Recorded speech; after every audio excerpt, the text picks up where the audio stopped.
Bismillahirrahmanirrahim. Assalamualaikum warahmatullahi wabarakatuh. Perkenalkan, saya Rahmi Khilfawilda Lestari dengan NIM 220305502099 dari kelas F, Program Studi Gizi, Fakultas Ilmu Keolahragaan dan Kesehatan Universitas Negeri Makassar. Pada kesempatan kali ini, saya akan menjelaskan tentang fase perawatan dan pengobatan serta tata laksana layanan gizi buruk pada balita.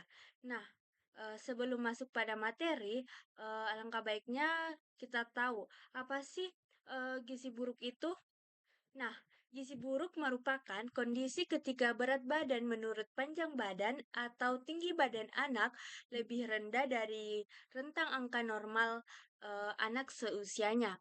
Pengukuran ini menggunakan pengukuran antropometri dan apabila hasil set score kurang dari -3 standar deviasi atau juga pengukuran lingkar lengan atasnya di angka 11,5 cm atau juga adanya edema bilateral atau penumpukan cairan minimal terletak di punggung kaki. Nah, gizi buruk juga ini merupakan salah satu penyebab tidak langsung kematian pada balita karena kurangnya asupan makanan yang dikonsumsi atau adanya penyakit penyerta. Nah, selanjutnya fase perawatan dan pengobatan gizi buruk pada balita eh, terdiri dari 4 fase perawatan dan pengobatan. Tetapi tidak semua balita gizi buruk akan menjalani 4 fase tersebut. Em, di mana fase stabilisasi dan transisi untuk balita gizi buruk perlu layanan rawat inap, sedangkan fase rehabilitasi dapat dilakukan pada layanan rawat jalan. Adapun 4 fase perawatan pengobatan gizi buruk pada balita. Yang pertama yaitu fase stabilisasi, di mana fase stabilisasi ini merupakan fase awal perawatan yang umumnya berlangsung 1 sampai 2 hari, tetapi berlanjut bisa juga sampai 1 minggu, sesuai dengan kondisi klinis anak. Pemantauan pada fase stabilisasi ini dilakukan dengan mencatat tanda-tanda vital seperti denyut nadi, frekuensi pernapasan, suhu badan, tanda-tanda bahaya, derajat odem, asupan formula, frekuensi defekasi, konsistensi feses, volume urin, dan berat badan. Selanjutnya yaitu fase transisi, di mana fase ini merupakan fase masa peralihan dari fase stabilisasi ke fase rehabilitasi. Tujuannya untuk memberi kesempatan tubuh untuk beradaptasi terhadap pemberian energi dan protein yang semakin meningkat. Nah, pemantauan pada fase ini sama seperti pada fase stabilisasi. Selanjutnya yaitu fase rehabilitasi, di mana fase ini merupakan fase pemberian makanan untuk tumbuh kejar, pemberian energi sebesar 150 sampai 220 kilokalori per kilogram berat badan per hari dalam bentuk F100 atau RUTF. Pemberiannya dilakukan secara bertahap ditambah makanan yang sesuai berat badannya. Umumnya berlangsung selama 2 sampai 4 minggu. Kemajuan terapi dinilai dari kenaikan berat badan setelah fase transisi dan mendapat F100 atau RUTF. Pemantauan pada fase ini dilakukan dengan mencatat asupan formula dan kenaikan berat badan. Selanjutnya fase terakhir yaitu fase tindak lanjut, di mana pada fase ini merupakan lanjutan pemberian makanan untuk tumbuh kejar dengan pemberian makanan keluarga dan pemberian makanan tambahan atau PMTP. Materi selanjutnya yaitu 10 langkah tata laksana gizi buruk pada balita di layanan rawat jalan. Rawat jalan, layanan rawat jalan untuk balita 6 sampai 59 bulan dengan gizi buruk tanpa komplikasi yang dilakukan di fasilitas kesehatan tingkat pertama atau puskesmas. Adapun langkah-langkahnya yakni langkah pertama yaitu mencegah dan mengatasi hipoglikemia, di mana semua balita gizi buruk berisiko dapat mengalami hipoglikemia, ditandai dengan kadar gula darah kurang 3 milimol per liter atau kurang 54 miligram per desiliter. Penanganannya dengan memberikan 50 mililiter larutan glukosa 10% atau 1 sendok teh munjung gula pasir dalam 50 mili air secara oral. Langkah kedua yaitu mencegah dan mengatasi hipotermia. Hipotermia atau suhu aksilar kurang dari 36 derajat Celcius. Hipotermia ini juga sering ditemukan pada balita gizi buruk, dan jika ditemukan bersama hipoglikemia menandakan adanya infeksi berat. Cara mencegahnya dan mengatasi hipotermia dengan menghangatkan tubuh balita dengan menutup seluruh tubuh termasuk kepala dengan pakaian dan selimut. Langkah yang ketiga yaitu mencegah dan mengatasi dehidrasi. Semua balita gizi buruk dengan diare penurunan jumlah urin dianggap mengalami dehidrasi.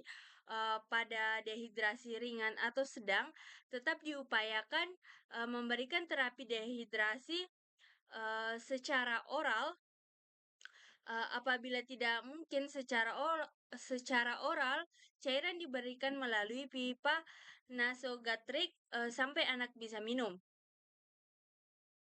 Cara mencegahnya dan mengatasi dehidrasi yaitu dengan memberikan resomal yang terbuat dari oralit yang diencerkan gula pasir, larutan elektrolit atau mineral mix dan air.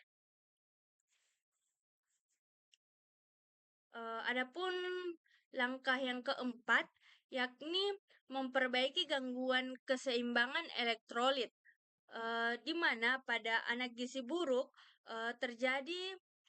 bisa terjadi gangguan keseimbangan cairan, elektrolit, dan mineral. Untuk mengatasi gangguan tersebut, dengan memberikan mineral mix yang ditambahkan ke dalam formula WHO atau formula 75, formula 100, dan resomal. Ketika tubuh anak gizi buruk relatif mengandung kadar natrium lebih tinggi dan kalium lebih rendah dibanding dengan anak normal. Karena itu, pemberian cairan tidak boleh mengandung kadar natrium yang terlalu tinggi dan anak harus mendapatkan tambahan kalium. Untuk mengatasi gangguan elektrolit diberikan kalium yang sudah terkandung di dalam larutan mineral mix yang ditambahkan ke dalam F75, F100, dan juga resomal. Langkah yang kelima yaitu mengobati infeksi. Pada balita gizi buruk juga sering mengalami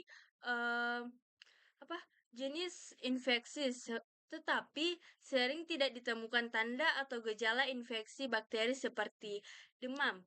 Karena itu, semua balita gizi buruk dianggap menderita infeksi pada saat datang ke fasilitas kesehatan dan segera diberi antibiotik. Pada balita gizi buruk yang mengalami infeksi akan diberikan antibiotika dengan spektrum luas dan imunisasi campak jika balita berusia lebih dari 6 bulan dan belum pernah diimunisasi atau mendapatkan imunisasi campak sebelum usia 9 bulan, maaf. Langkah selanjutnya yaitu langkah keenam, memperbaiki kekurangan zat gizi mikro.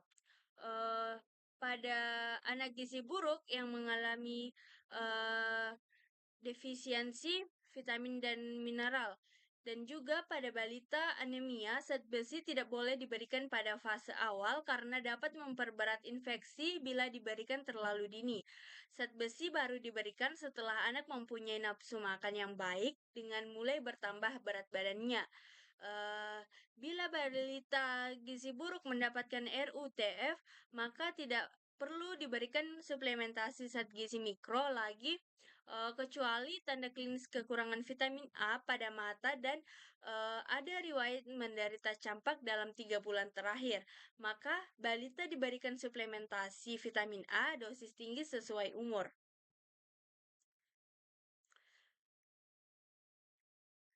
Langkah ketujuh yaitu memberikan makanan untuk fase stabilisasi dan transisi. Langkah ini diberikan kepada anak gizi buruk yang di di layanan rawat inap. Selanjutnya, langkah kedelapan yaitu memberikan makanan untuk tumbuh kejar. Pada fase rehabilitasi, bisa terjadi replesi atau pemulihan jaringan tubuh sehingga diperlukan energi dan protein yang cukup. Diberikan energi 150 sampai 220 kilokalori per kilogram berat badan per hari, protein 4 sampai 6 gram per kilogram berat badan per hari. Dan juga diberikan terapi gizi yang diberikan dapat berupa F100 atau RUTF yang secara bertahap ditambah makanan padat gizi. Langkah selanjutnya yaitu langkah ke-9, memberikan stimulasi untuk tumbuh kembang pada anak pada memberikan stimulasi untuk tumbuh kembang. Pada anak gizi buruk terjadi keterlambatan perkembangan mental dan perilaku. Kete, eh, Keterlibatan keluarga terutama ibu sangat diperlukan dalam memberikan stimulasi untuk tumbuh kembang anak.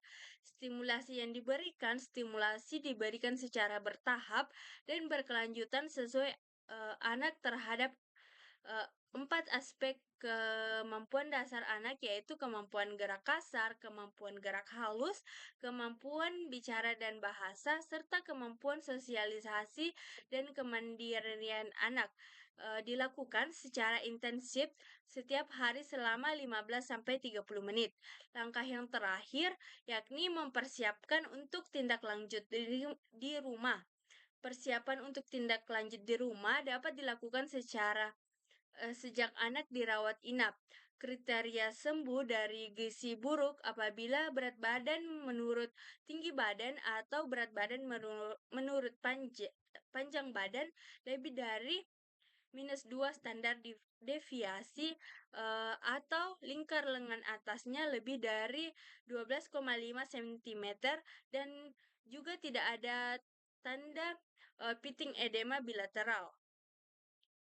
Bila balita keluar dari layanan rawat inap setelah sembuh sesuai dengan kriteria yang telah disebutkan, maka anjurkan untuk kontrol teratur setelah pulang 1 kali seminggu pada bulan pertama, 1 kali per 2 minggu pada bulan kedua, selanjutnya 1 kali sebulan sampai 6 bulan atau lebih. Selain itu, dianjurkan juga untuk melengkapi imunisasi dasar atau ulangan sesuai program pengembangan imunisasi.